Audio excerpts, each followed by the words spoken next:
बिहार से इस वक्त बहुत बड़ी खबर मिल रही है। बिहार के मुख्यमंत्री नीतीश कुमार का पत्ता बीजेपी काट चुकी है।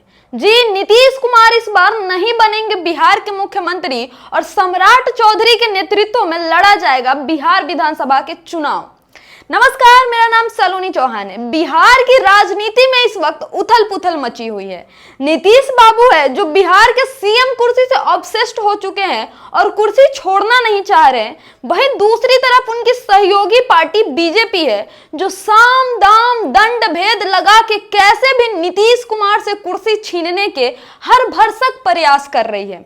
इसी दौरान बीजेपी के एक बड़े सीएम ने एक ऐसा ऐलान कर दिया है जिससे बिहार का जो सियासी पारा है वो इस गर्मियों में और भी ज्यादा सातवें आसमान पे पहुंच चुका है। जी, हरियाणा में ज्योतिबा फूले के एक कार्यक्रम के दौरान हरियाणा के बीजेपी के मुख्यमंत्री नायाब सिंह सैनी मंच पर बिहार के उप मुख्यमंत्री सम्राट चौधरी के साथ मौजूद थे और इसी दौरान उन्होंने कुछ ऐसा कह दिया जिसके बाद जेडीयू के नेता बौखला गए और जेडीयू के पैरों तले जमीन खिसक गई है।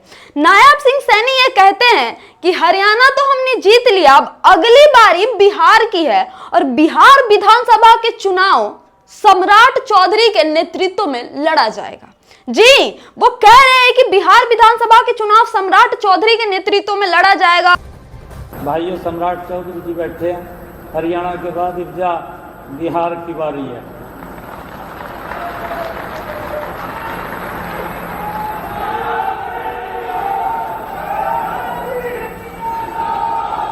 ये विजय की पताका ये रुकनी नहीं चाहिए।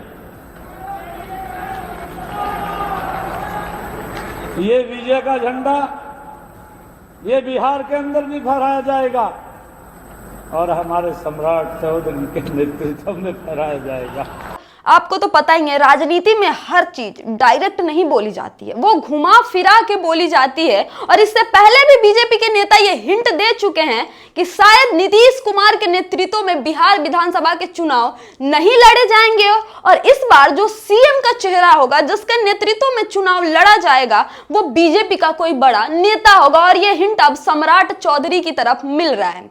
इससे पहले बिहार के एक और उप मुख्यमंत्री है विजय सिन्हा, उन्होंने कहा था कि अटल जी का सपना है कि बिहार में बीजेपी का सीएम हो और वो इस सपने को पूरा करके ही मानेंगे। दूसरी तरफ गृह मंत्री अमित शाह हैं जो ये कहते हैं कि बिहार का सीएम कौन होगा ये तो पार्लियामेंट्री बोर्ड तय करेगा। भैया, आप लोग पहले डिसाइड कर लीजिए कि नीतीश कुमार को कुर्सी दे भी रहे हैं या नहीं दे रहे, क्योंकि नीतीश कुमार कुर्सी तो कतई नहीं छोड़ेंगे। अगर आप लोग कुर्सी नहीं देंगे तो वो आरजेडी का पल्ला थाम लेंगे। हालांकि वो कह रहे हैं कि वो आरजेडी में नहीं जाएंगे, वो अब गलती नहीं करेंगे, लेकिन नीतीश कुमार का कोई भरोसा नहीं है। और जिस तरह बीजेपी के नेता लगातार नीतीश कुमार को, जेडीयू को तेवर दिखा रहे हैं, नीतीश कुमार और बिहार बीजेपी के नेताओं में सब कुछ ठीक नहीं लग रहा। वहीं दूसरी तरफ एनडीए के एक और सहयोगी दल है एलजेपी। जी, चिराग के पार्टी के राष्ट्रीय प्रवक्ता नेशनल डिबेट में ये कह रहे हैं कि भाई जिसकी ज्यादा सीटें आएंगी मुख्यमंत्री तो वही बनेगा।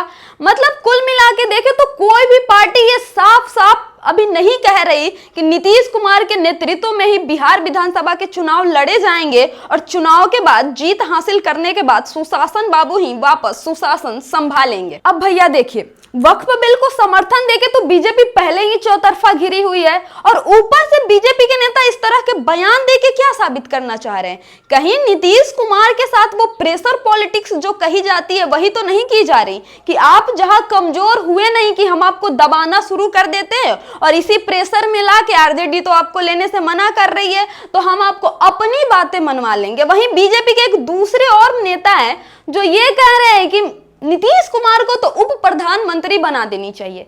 मतलब जो नीतीश कुमार बिहार पे सबसे शक्तिशाली व्यक्ति हैं फिलहाल में, जो बिहार के मुख्यमंत्री है, उन्हें मुख्यमंत्री के पद से हटाकर उप प्रधानमंत्री यानी प्रधानमंत्री नरेंद्र मोदी के अंडर कठपुतली की तरह काम करने वाला नेता बना के रख दिया जाए।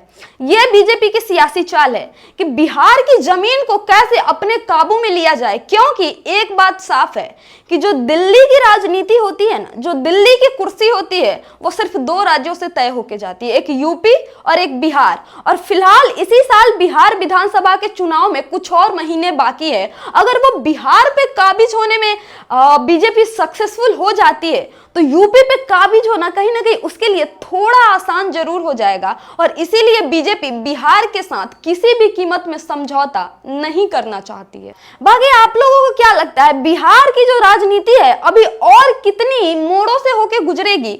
हमें जरूर बताइए, अपनी राय जरूर दीजिए और देखते रहिए हमारे YouTube channel the diplomatic India को।